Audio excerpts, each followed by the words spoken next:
Geoff, may I call you Geoff? Yes, absolutely.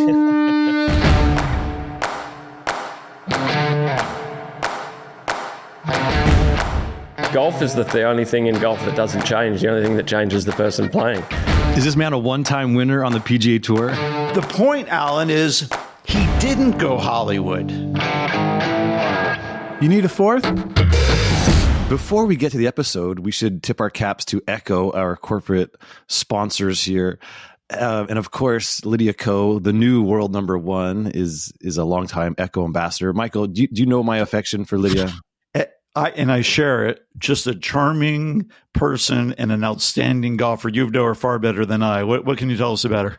Well, I still have her hat from the Olympics in Rio. It was this gorgeous New Zealand hat, and I asked her if I could keep it. And she said yes. But one time I was talking to her, I said, "Where does your power come from?" She says, "It's from the ground," which is like a really old school thought.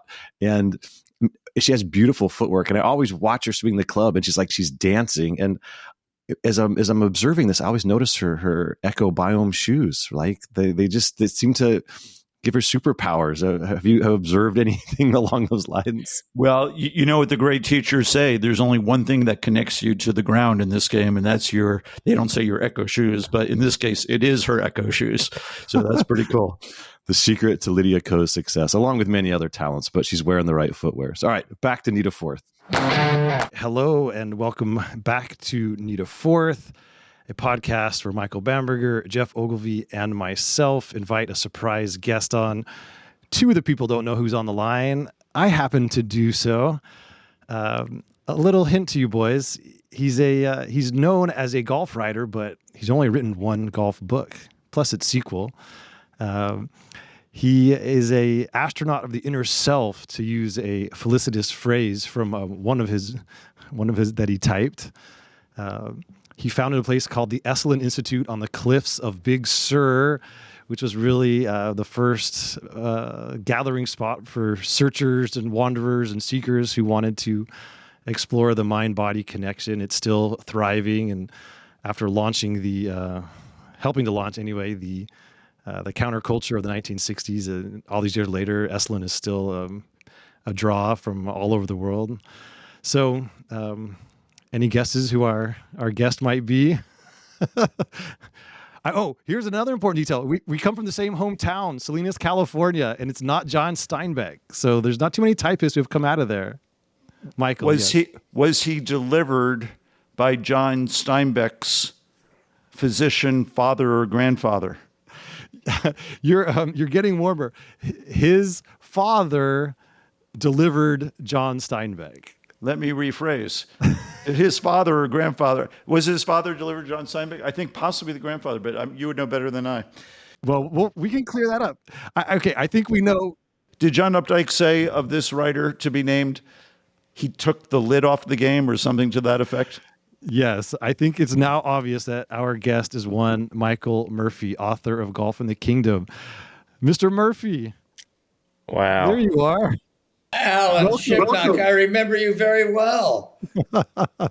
And Michael Bamberger. Oh my God, this is a dangerous group here. Geoff Ogilvy, what a pleasure. The pleasure's all mine. So this is the 50th anniversary of Golf in the Kingdom. In this slender little volume that you typed up, your first ever golf book. And it's endured all this time. Can you believe that it's still a thing, Michael? Well, it's a miracle, having written it when I was 5 years old. It's lasted so long. Anyway, it goes on and sending very strange messages my way. Is Golf in the Kingdom is beloved in Australia as it is here in the United States? I think so. I mean, it's a universal book, right? I mean, you have to have played a lot of golf, I think, to really fall in love with it, because I think golf is such a confusing game and it challenges everything in your brain, and everything you try to do makes it worse, and this sort of helps to get you there, It helps to sort of show you why you're wrong, but you can't really grasp it. Like, you can see it, but you can't grasp it. And the book, every time you read it, it sort of takes you where you want to go, but you can't get there. It's a magic book. I think you have to have played a lot of golf, though. And I think it really helps to have played in Scotland. Geoff, may I call you Geoff? Yes, absolutely. Well, it's had quite a readership outside the golf world, and that's what's been a big surprise for me through the years. That people accuse me of a lot of getting them to play golf, and I say, are you happy about that? Some of them say, oh, very happy, and others say not so happy, but.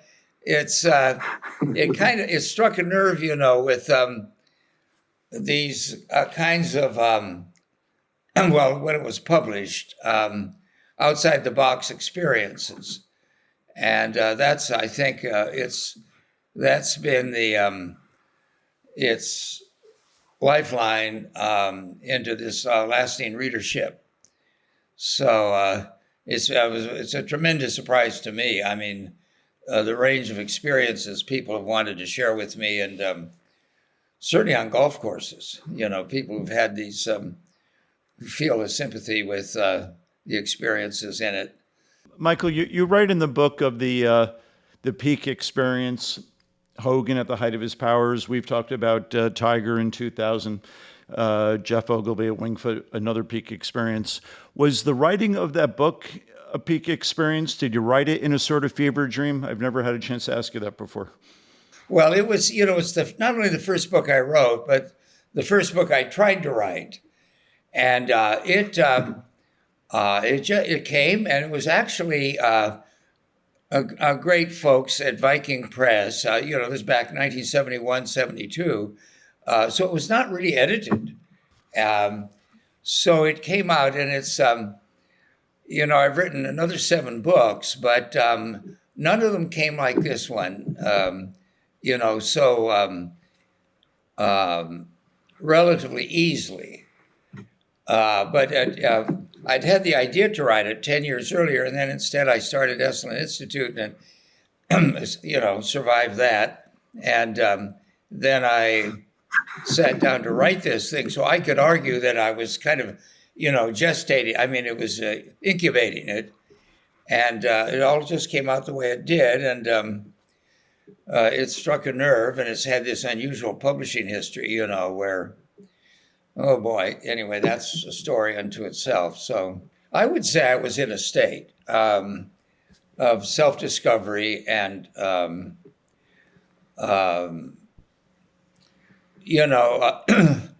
since, Geoff, you've joined this esoteric circle here, I will take the liberty to,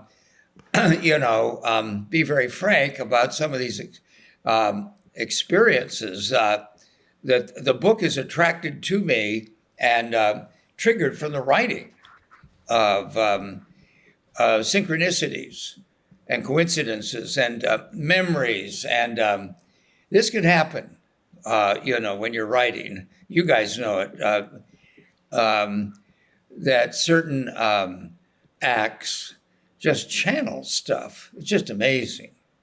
And so a lot of it was remembering my remembering. It was kind of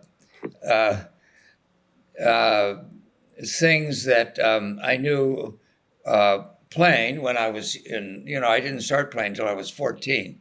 So those experiences in high school and stuff came back, and yes, I was in a state when I wrote it. I would say I was. Geoff, that sounds a little bit like being in the zone as a golfer. Like, can you relate to some of the things he's saying where you're thinking but you're not thinking? It just sort of comes back to you. Well, yeah, I mean, it's absolutely. I always read it as an instruction book. I mean, it's such a beautiful story, but I always read it as an instruction book because it doesn't take, if you take a deep dive into golf, it doesn't take you very long that you're the problem. The golf is the only thing in golf that doesn't change. The only thing that changes is the person playing. And it didn't take me very long to realize that I was my problem, not the game. And I always felt that Golf in the Kingdom was an instruction book. It's a little bit, one of my favorite books, which is an odd book, I guess, for a young person to read, was Zen and the Art of Motorcycle Maintenance. with this voice in his head that's going on this whole time. There's such annoying character that he just keeps bringing in, and you just fight through all these pages, and I just hated it. And that was like playing golf. I'm just annoying myself while I'm playing golf. Like, can't I just get out of the way and just swing? Like, I know I can swing, it's in there, but why can't I stop talking to myself and just swing? So I loved the story. I think it's sort of the best sort of exposure of the mystical side of golf, which is never really talked about very often, but it clearly exists, like you say, with the synchronicities of stuff. I mean, you have examples. I mean, Tiger showed us a lot of times. I mean, how did he hold those putts on the last hole so many times? You know, like, it's not because his stroke is any better or he reads the green any better. I mean, he's obviously good at that, but how does that putt in Torrey Pines go in? How does Jack's putt in 86 on 17 at the Masters go in? It never broke that way ever again. I mean, these things exist. And it's clear and obvious, I think, once you open your eyes to it. And I think Golf in the Kingdom shows you that. I think I think anyone who really wants to take a deep dive into golf and understand why it's such an enduring game and everybody loves it so much has to read this book a lot. I think you have to read it a lot, because I think every time you read it, there's more there. Geoff, I appreciate all those remarks. I very much. It's the game has a peculiar genius for opening the world up. Of course, you get out on some of those golf courses and the world has already been opened up by all the love that's gone in. Say, you know, as a kid, I was very lucky to get to play Pebble all the time, Pebble Beach, and for $5 back then. And boy, you go out there, it's never the same, that golf course. So it's the world. So you go through these big gardens, and then something happens to people, and people want to tell me about their experiences. And it's been a hell of a journey for 50 years listening to, just as if I'm, Father Murphy taking confession out on there on the golf course. If they hear that, if they know about Golf in the Kingdom, they want to tell me about their experiences, both negative and positive. That has been a rare privilege to hear these stories for 50 years. So it's an amazing game. And I still suspect I believe, at least in my confident moments, that I'm still learning things about the game. And what is it about it? Because, athletes have these peak experiences that they never talk about. And I learned that right away in response to pro athletes who had been reading the book and led me into adventures with them about this and that. And but golf evokes, I think, a wider range of rich, deep, often far out experience than any other game. I mean, certainly some high adventures, bring this out. But anyway, it's amazing. Golf is still underreported. Yeah, that's well said. And Geoff's in Australia, and you're north of San Francisco, and you guys have this deep connection, separated by oceans, but you can talk lyrically about it. And I'm wondering, Geoff, do people come up to you in the way that Michael's describing, where they want you to explain the game to them, and they want to share their stories with you? I mean, do you have that in common? You're both kind of these oracle figures. Oracle's a strong word. It's certainly people in airports and at golf courses, and you're in the pub sometimes, and it's, I've been working on my driver, and I don't know, they keep telling me I'm on an inside path, but the ball doesn't do this and the ball doesn't do that, and how do I do this, and how do you guys spin the ball from 50 yards from the green? And most of it you can't explain, you just have to do. I think the biggest obstacle, which is what the book sort of hints at and points at, is you just have to be totally and fully invested in what you're doing, so much to the point where you don't care about what happens next. And that's the challenge. It's how do you get into a golf shot, so fully invested into a golf shot and not really care where it goes? Because if you care where it goes, that's where all the problems come from. And if you think of someone like Dustin Johnson, who naturally is that way, he is so invested in what he's doing, but he just doesn't seem to care where it goes. And that's why he's so free and plays so nice, That's really what my feeling of the zone or the flow state or all this stuff that we talk about is, that it's being so invested in what you're doing that you forget about sort of what you're doing, and that's it's a really difficult state to try to get into. It's almost, you have to try to not get into it, but trying not to get into it's wrong as well, so it's this sort of thing that you can see, but you just can't grab, and people want to know how we do it, and I don't know how we do it. I just do it because I've been doing it for a long time, and it just sort of happens one day. And I think, Michael, you said you didn't start till you're 14, and I think that's younger than most, and I think you're sort of blessed to start that young. But I mean, I was hitting ping pong balls around my house when I was 3 or 4, and I think the earlier you can get to it, you're at a very zen state when you're 3 or 4. You're just taking it all in. You don't really care about results. You're just having just total immersion and joy and fun about hitting a ping pong ball down the hallway in your house. And I think you sort of you condition yourself to you get way in front of the curve, I think, when you start so young.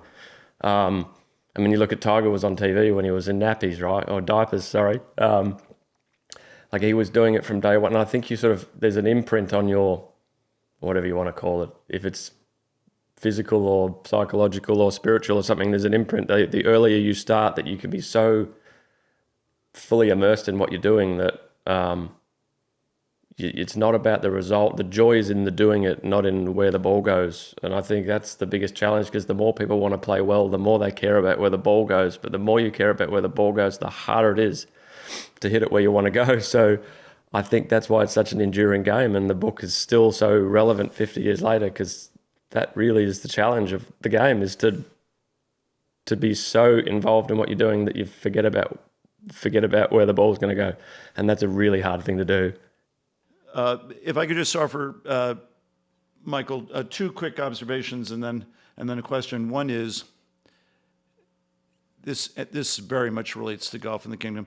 Your astounding youthfulness and at your age is an inspiration to me, and I'm sure Alan and Geoff as well. And the other quick observation is the astounding quality of the writing, where like you feel like you're in front of the fireplace, you can smell the heather, you can smell the whiskey, you can smell Michael's desperation, and how, if you just consider just the first half of the book, it is absolutely a classic example of quality writing, in the sense that the character starts in one place, goes through a series of adventures, finishes someplace else. So I read it as probably just a little out of college or early 20s. And it has been, as Geoff and Alan have said, something you read again and again, as I read The Great Gatsby and some other seminal works in my life, because every time you get more out of it. Anyway, that was just 2 quick observations I wanted to share. And Geoff, pardon me if I'm not getting this correct, but I'm going to say something, Michael, that I believe I heard Geoff say this, and I'm wondering, with all your study of peak experience and knowing Murphy in the book, but particularly knowing Shivas Irons as you do, what your sense of this would be. I believe Geoff once said, he played outstanding golf, and he won a U.S. Open, and then he tried to get better. And Geoff, correct me if I have this wrong, sometime later, he discovered a better goal is just get better, but don't try to get better, because in the trying to get better, confusion emerges. You get better, like I think we would all say, by doing. Geoff, correct me if I've got any part of that wrong, which I may very well have. And Michael, I wonder if that question even made any sense. Do you have an insight into that conflict between trying to get better at something and just getting better at something? I've got an answer. I'd love to hear Geoff's. But the first huge influence on me when I flipped, when I was at Stanford as a student, you guys know the story, and it was a blow to the family, and I went from semi-respectable to completely disreputable, and to become what they thought was a yogi, or they called me a yogi. Well, where I grew up in Salinas, a tough town, a yogi is it's the worst thing you possibly could have been in 1949 or 50. So anyway, the influence, Sri Aurobindo, the great Indian philosopher and thinker. And so he, one of his many maxims was, don't try to have the same experience twice. Okay. Practice faithfully, whatever the art, the pleasures of practice. But never try to have the same experience twice. And this is a dictum in the greatest mystical traditions, because you'd say, well, if you're a Buddhist practice, you're trying to give up attachments there, or whatever the ethical system is you're using, or whatever the method. And practice is important. But it's what Geoff's hitting right in the core of the problem, that we're wired in such a way, we're built for the new, for novelty. So you could make the argument that once you try to imitate yourself, now as a writer, I can say this, if you really try too hard to imitate yourself, you're going to become a hack writer. I mean, you've got to let new stuff in, and you have to, as it were, risk becoming disreputable again, because God knows what this thing is going to happen. This letting go experience, but it's letting go within what you've been practicing. So this is one of the tenderest, most delicate problems. I mean, and Geoff nailed it right there. And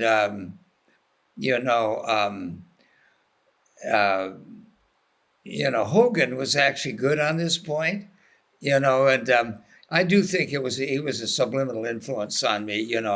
I wasn't thinking of him when I wrote the book, but having watched him practice so much over there at Pebble Beach growing up, and people would gather around to watch him, and there was an enchantment, and you'd see 6 or 8 of the pros, the touring pros there watching him practice. So when they asked him about some of these shots, he had a tremendous repertoire of shots he could make. And some of those Texas players, my God, they play this low game, all these low shots, and then they could aeroplane it, and it would rise. And then, okay, here you have a rising one that's a draw or a fade, and whatever. So he pulled these shots off, and he was sometimes asked, how is it that under pressure you can hit so many of these extraordinary shots? And he said, well, I'm a lucky guy. And they said, lucky? You practice more than anybody else.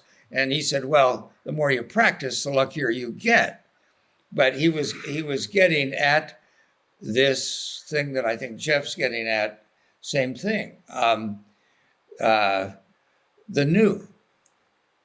See, and of course, if you want to get metaphysical, you know that the whole section, singing the praises of golf, that's it was a parody of Plato's Symposium.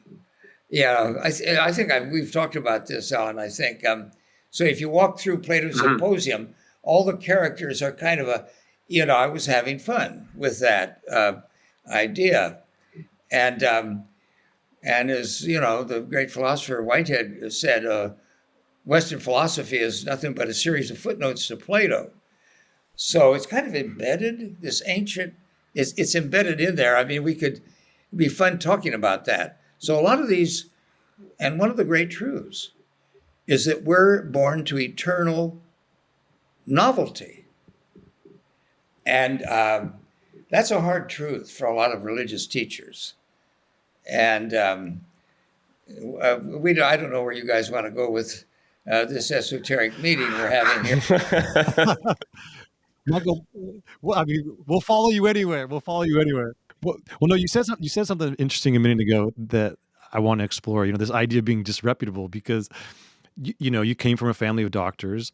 You were expected to be a doctor. You went to Stanford, on a pre-med track, and then you took a philosophy class that blew your mind and sent you down this whole other path. But I read like when I just reread Portnoy's Complaint by Philip Roth, and I'm like, which is one of my favorite books. It's like, I can't believe this guy typed this out and his whole family could read it. It's like so raunchy, and the amount of courage it takes to put something out there to the whole world. And of course, it's an act of fiction. He's not the narrator. But people naturally wonder about the writer behind the words, and the bravery of that and many other books. Tropic of Cancer, Henry Miller. Reading that book is like, oh my God, I can't believe you just wrote that. It's wild. And of course, you're not working blue like that. But how hard was it for you to put this book out into the world, or even just to go down this path, knowing the way Salinas, the way I do, it is this dusty farming town. It's not a hotbed of open-mindedness. And so what was the struggle like for you to take on this new world, this new identity, and leave behind what was expected of you? Yeah, Alan, that was not a struggle. I mean, they were thrilled that I wrote a book. My brother was the designated writer in the family, and he'd had this nationwide bestseller, The Sergeant. And so I came along, and so it was actually me becoming reputable. My God, I published a book. And of course, I had, Esalen had been going for 10 years at that point. But there are different kinds of being reputable. Reputable with whom? You can be so anchored in being reputable in a small circle of your pals or your family or your associate, your colleagues. And it's hard when you're really good at something to break set. This is a stupendous problem in the arts, really. And, we do, I do have friends in the movie business, and, a lot of folks from Hollywood come up to Esalen. And this is a standing issue. And it's, I could go on and on about this. So reputable doesn't mean just about sex. It's about whatever you're supposed to do that's engraved into you. And it's the reliabilities we need. We need reliabilities. But how do you live a life that's balanced and reputable and still full of the new? And boy, when you get as old as I am, and you watch your friends going down one, it's like in an ancient forest, one tree after another falling down around you. And my wife and I, I'm 92 now, so you can imagine. I mean, they've been falling faster. And how stuck people get as they get older, how stuck. And the limitation of options. So I think what Geoff says about shot making itself is a microcosm of our larger station in life. Don't you think? And I think the ultimate thing is that the game of all games, the reason the cosmos is here, is the unfoldment of this greater life that awaits us. If we're going to get really serious here, a greater life is pressing to be born in us, really. And, it's one of the attractions of sport, I must say. I've always been a nut about sports and loving it, but it's an enactment of the new. I mean, when a new great athlete appears, or a great new team, or somebody does a great thing that's never been done, the world lights up to some degree. It really does. Don't you think? I mean, you guys are out there reporting on this all the time. It's, the suspense, the drama, the newness. But Geoff, you've done it many times in your life. You've won what? Well, a U.S. Open, Ryder Cup with 3 World Championships, or what do you call those big ones? Yeah. They used to be called WGCs. Yeah, I mean, I think you hit on a couple of things that I've heard along the way and felt. The new thing is fascinating. Jack told us, I wasn't sitting there at the time, but Jack used to love walking around the locker room at Memorial, sort of holding court, like waiting for golfers to ask him questions. And he was fantastic to talk to. But there was one day I wasn't there, but he told a story, and the boys, someone told me, I can't remember who told me, but they asked him sort of what swing thoughts and what did you think about when you play golf, and did you ever have any favorite swing thoughts or sort of ways you went about it? And he says, when I was playing my best, I got to the range every morning and tried to have a new thought from yesterday. Doesn't matter how well I played yesterday, I tried to think something new today, because he thought they'd get stale very quick. And he tried to do something new every single day because he realized that exactly what you're saying, Michael, that it's all about new and fresh and a new experience, and it's got to keep you engaged. And if you sort of get stuck in the tram tracks, you keep going the same direction. You've got to get out of the tram tracks and sort of get something new. So I thought that was fascinating that he always tried. I mean, it doesn't matter. It's almost the discipline it takes to have a great swing thought on Thursday and shoot 65 and hit the ball perfectly and come out on Friday and do something differently. That's almost impossible to do. And it's, look, the greatest golfer of all time, well, one of the two greatest golfers of all time, actively tried to do that. He tapped into something that most of us haven't. I think is pretty interesting. And I think, like you say, it's the new thing. Golf is a bit like music, right? There's no destination for music. It's just music for music's sake. And I think we all play golf with a destination in mind. And I don't think that's what it's about. I think we want to play golf for golf's sake. And I think, well, that's the enduring part of this book, is that it's trying to point you to that direction. Like, there's no destination here. Like, just get immersed and get fascinated with the game. And the more you get fascinated with the game, the more you're going to get out of it. So yeah, I think it's this metaphysical philosophy stuff. I think golf is a very good, if it doesn't send you that way, you're not really paying attention. I think golf is a window to this world or a doorway, that if you start playing golf and you get involved, it's going to take you the direction that Michael's talking about. I just think it has to, unless you're not paying attention, unless you read too many Golf Digest instruction articles and not picking on any publications, but you get down this rabbit hole of cutting golf into little pieces. And the nature of cutting is you can always cut it into a smaller piece. I think golf has got this disease, or maybe humans have got a disease probably, of taking something beautiful and cutting it in half and wondering how it works. And then you cut it in half, you realize you can cut it in half again, and then you cut it in half again, you can cut it in half again. And that never ends with golf, with anything. And golf, we're very susceptible to do this. And I think the secret's the wrong word. That's been a really ruined word. But the idea is that you're trying to put all the pieces back together. You're not trying to cut it up. Most people are going the other way with it. I think it's fascinating. And back to Hogan, just a little quickly, just on the Hogan thing. Everybody asks Hogan or great golfers, well, how do you do that? And then afterwards they start thinking about it and chop it up after they've done it. But they didn't learn how to do it by chopping it up and doing that. They just Hogan just loved practice. He wasn't practicing to get better. He woke up in the morning and couldn't think of anything better than just to try to hit great golf shots. He was just immersed and fascinated with hitting great golf shots. And the byproduct of that was he won golf tournaments. I don't think he tried to win golf tournaments. He woke up in the morning and all he wanted to do was hit great golf shots. And I think if you try to copy that, it doesn't work.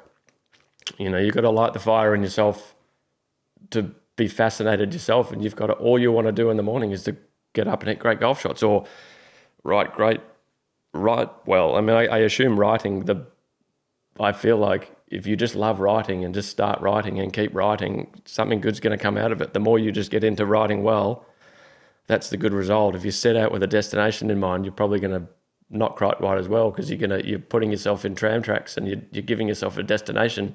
And the great things in life don't have a destination. They exist for themselves. You play golf because it's fun to play. You don't play golf to get anywhere. And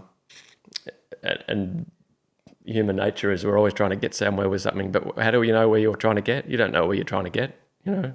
So how do you get somewhere? You can't decide where to go with your golf or with anything, because you don't know where it's going to go. So just have fun doing it.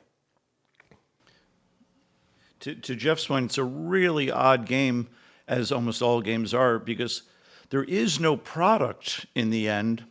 There's a trophy, and maybe your name's on it, maybe it's not.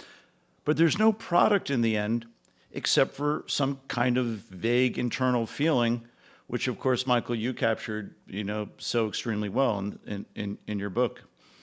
Yeah, and it's even more than the feeling itself. It's the quest to find that feeling, right? Like, because the feeling can be fleeting, but to me, like, when I'm playing my best, I'm just like, there's a sensation I'm trying to get. It's just like total effortlessness when I swing the club, and then you have a 5-minute walk. You get to try it again, and those 5 minutes are like the hardest. You're just like, okay, don't get too excited.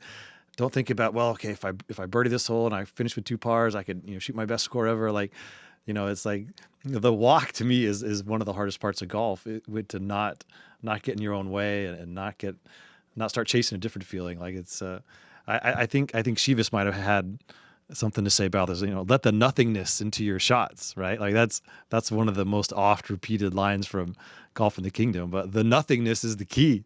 It's that's like kind of that's what I'm always chasing. The different words in different languages around what nothingness is about. I mean, there's Buddhism is based in that notion. There are a lot of beautiful Sanskrit words for this, but words. You could get approximations to experience with words, and words themselves then can produce great experiences. But finally, that word,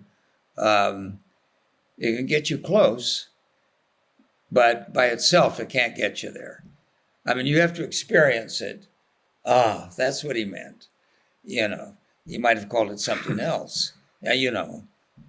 Some Sanskrit word, shunyam. That's a word, shunyam, shunyata. And it's emptiness, nothingness, the fertile void.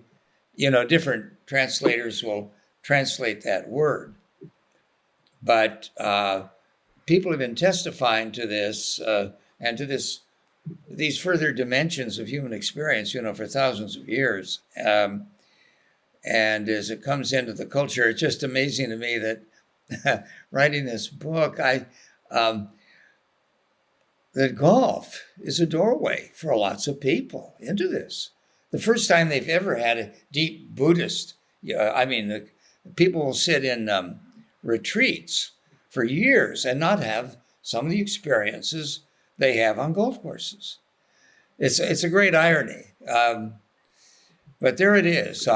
These possibilities waiting for us, and golf has a peculiar genius for bringing people towards it. It's just a fact. It's like 50 years I've been, the gift of writing the book has given me to watch this window keep opening from that game. It's a fact. There it sits, and we argue about it from so many different angles, and are the Saudis nice people or not nice people? Are whatever. There's always something brand new to argue about around the game, the politics, everything, the ecology of it, and yet people come back to this incredible something that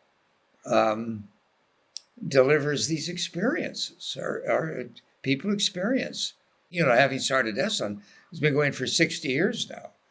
And people come from all over the world in search of these larger possibilities in human life. And it's, in some of my somewhat disreputable moments, I've proclaimed that golf's delivering more experience, more satori's than Buddhist practice in America. And of course, it's upset some of my friends, but uh, then they start thinking about it, you know. But that's, well, anyway. Michael, you told me that there was a lot that you made such a study of Hogan, and you sat near Mrs. Hogan, I think, at Olympic, and the influence Hogan had on you, and that there was a lot of Hogan and Shivas. I never got a chance, of course, to be around Hogan, but I think of Shivas, your character, Shivas Irons, as having so much warmth and humanity and connection with other people that I don't necessarily associate with Hogan. I don't know if that's correct or not. But I'm wondering, what else came to you that let you fill in Shivas in such a rich way? You my psychoanalyst? Yes, in a manner of speaking. I mean, oh boy. Well, I mean, there's that, Michael, which of which I'm conscious, and that which is of which I'm unconscious.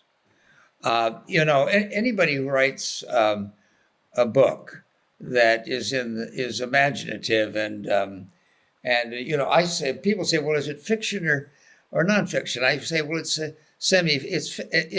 semi-fiction, because the experiences, my kind of discipline was, and I do differentiate it from, I call it mystical realism, because people want explanations, as distinguished from magical realism, you know, in the great Latin novelists with goldfish from the sky and redwood trees that put their arms around you and all. There's nothing like that exactly in Golf in the Kingdom. These are experiences that people have.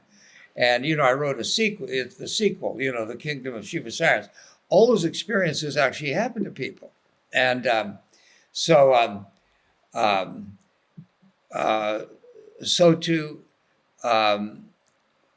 all of that came into play writing the book. So I channeled the character, you know, but he materialized in front of me.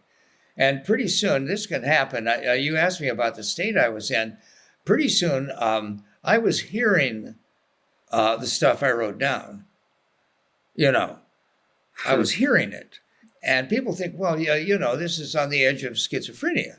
Well, that's what writers are flirting with, the same sorts of things that certain psychotics do. You know, the MMPI, the Minnesota Multiphasic Inventory. I don't want to get too fancy here, but it's been given to more people than any other single test, millions.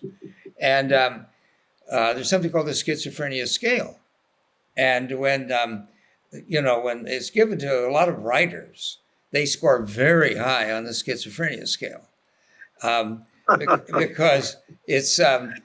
But it's also, it has to be accompanied by some of the stability scales. But it's opening the doors of the mind, and this stuff comes.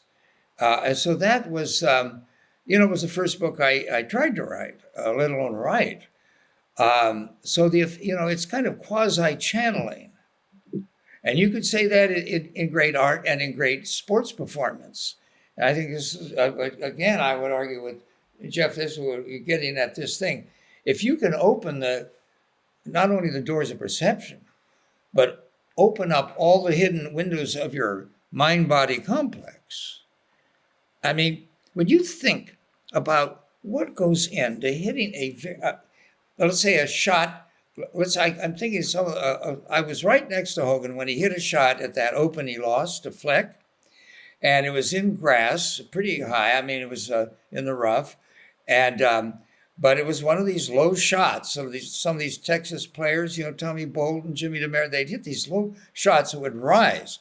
But this one, honest to God, to the left of the pin, rising and fading out of high grass. All right, how many muscle fibers in his body and how many nerves in his brain and cerebellum and everywhere else were involved in that? Nobody could possibly count them. And he couldn't.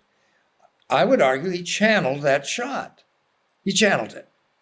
Now, I think he probably had an image of that's what he wanted to do. He wanted to play a low rising fade into that. it was interesting because before he hit the shot, I was standing near him, and he yelled at someone, "How's Sam doing?" He kind of measured himself against Sam Snead a lot. And the guy yelled back, "Oh, he's under so many under," or whatever. And he shook his head. He took that into consideration. He may have been computing how much he was going to go for a lower or higher score. I don't know. But anyway, there was the settled sense, centered down, computing that, and then pulling the shot off. Well, you have to believe, that is like me writing a paragraph and not anticipating it. I didn't see it coming. You see what I mean? You guys, well, you're writing it right as writers. You don't know this sentence exactly is coming, and don't you?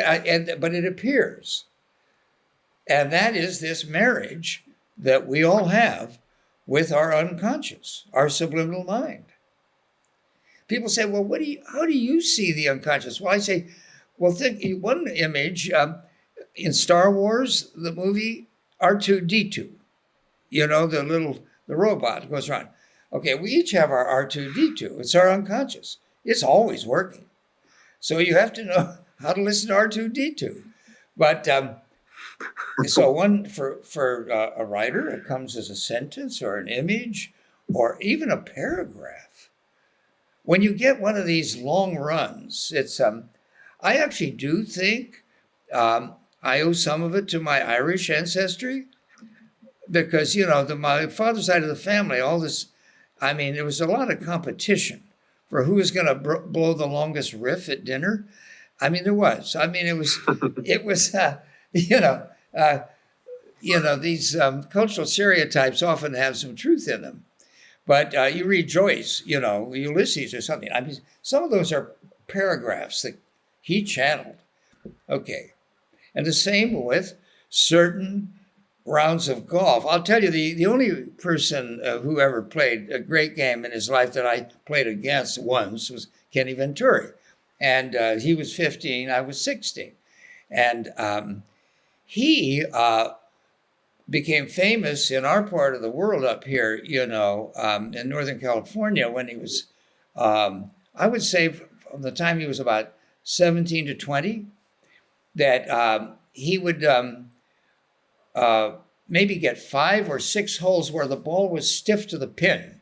Within feet, And it was, and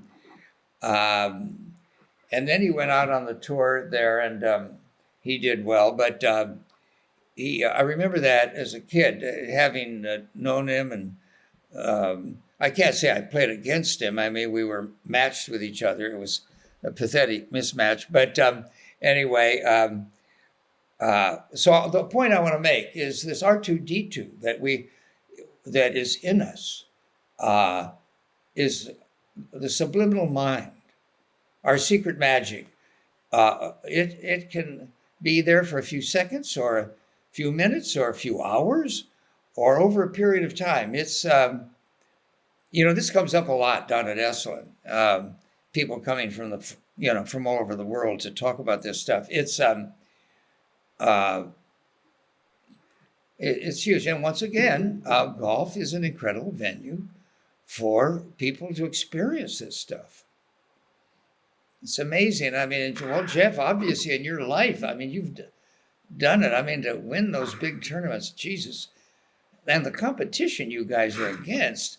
In Hogan's day, he had 10 or 15 guys out there who could really play. But now you guys go out there by a couple of hundred. Well, everybody out there now, everyone hits the ball much further than anybody thought of hitting it when I was young or when Hogan was playing.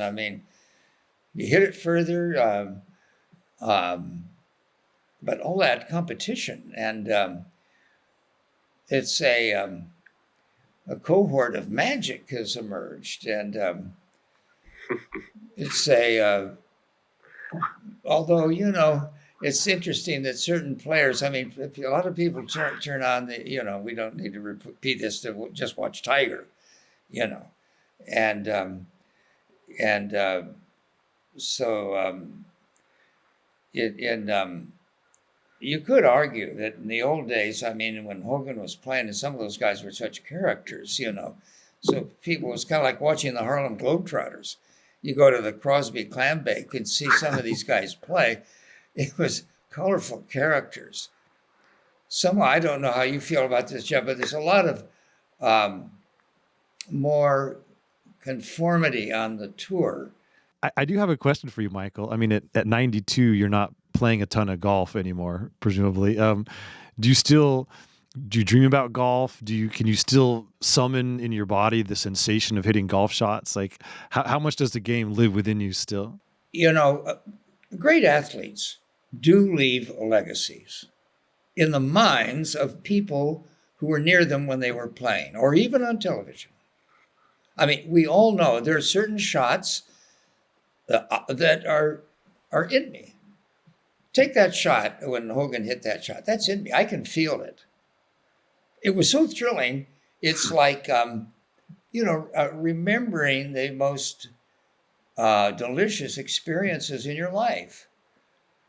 It's not to be too crass, but you can remember some erotic highlights.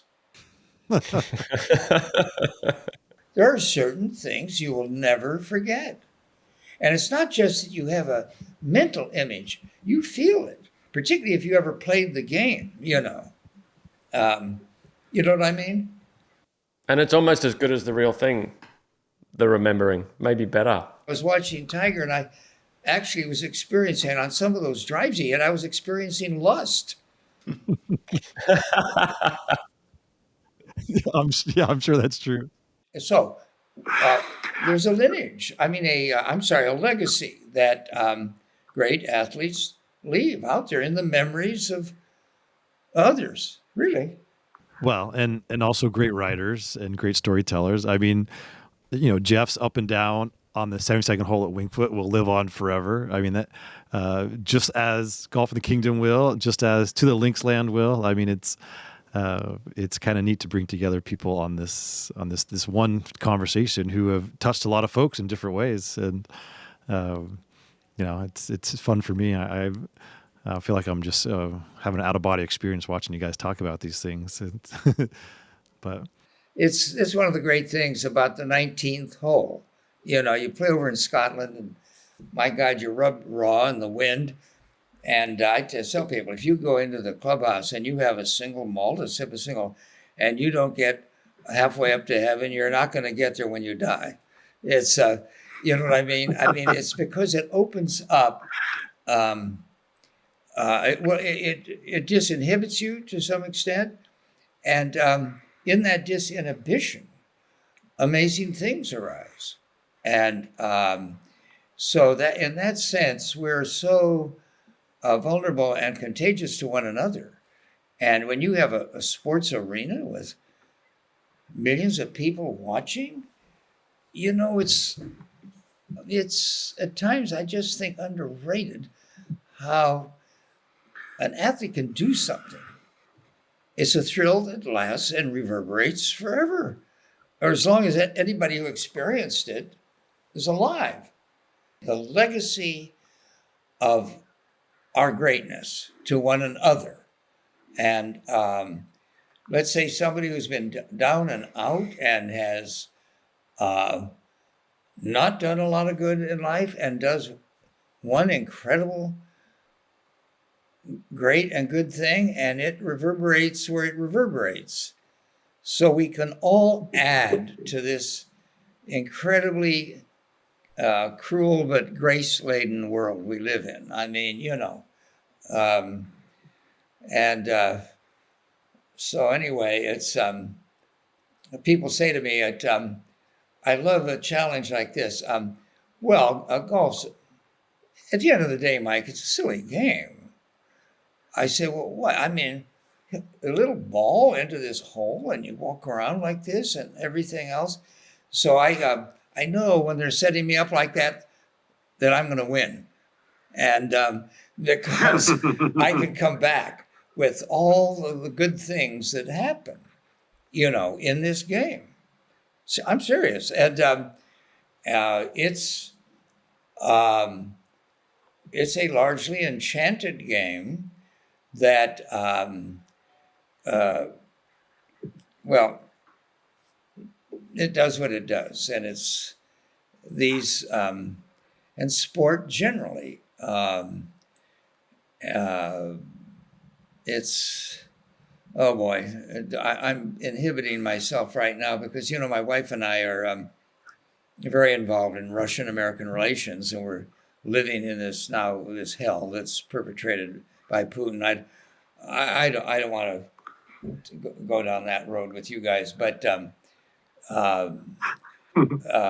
so I often say it's too bad in Russia forgive me for this, but that they don't play golf. It's I get some of these guys out there and out of these war halls that they live in. I mean, it's been a nation that has suffered enormously, and it's so huge, and it's produced this readiness to fight and this monstrous. I'm sorry to intervene with this, but that we got to be thankful for these activities that we do have that are life-giving and healthy, and God bless golf give rise to this transcendence, these transcendent moments where we go beyond ourselves. Thank God. Michael and Geoff, give me final thoughts for our guest on Need a Fourth, Michael Murphy here. Wow, this has just been a pleasure. I've enjoyed listening the whole time. This is fascinating. We could do this all day. I think it's important. I think golf more, you wrote this book 50 years ago.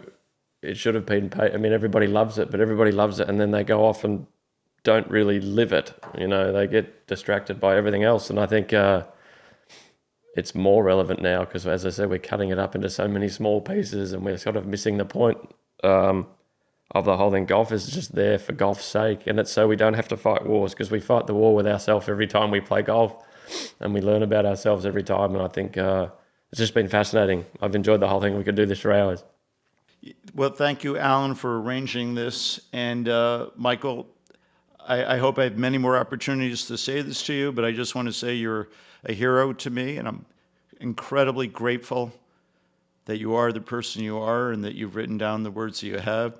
You probably know, I believe I have this right, that Gorbachev gave Reagan a driver made out of a nuclear missile, but maybe someone gave it to Clinton. But the point really is they should have just kept it. If you ever cared to write a sort of sequel about a mystical conversation between Hogan and Tiger, I think people would eat it up. But thank you for the example of your life and everything that you've given us. Michael, thank you. God, that's generous words. And thank you for all your great stuff about life in this good green world. And anyway, and Geoff, thanks for those generous remarks. I very, very much appreciate them a lot, really. Well, I'm just going to build on what these other guys said. It's absolute pleasure talking to you as always, Michael. Congratulations, 50th anniversary of Golf in the Kingdom. What a run.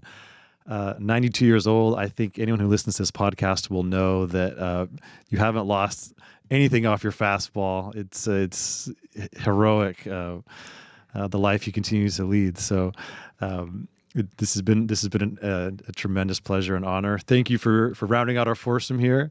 We're gonna sign off from this podcast, but I know the conversation will continue for quite a long time amongst all of us in different ways. So thanks everybody for listening, and we'll do this again soon. That's the end.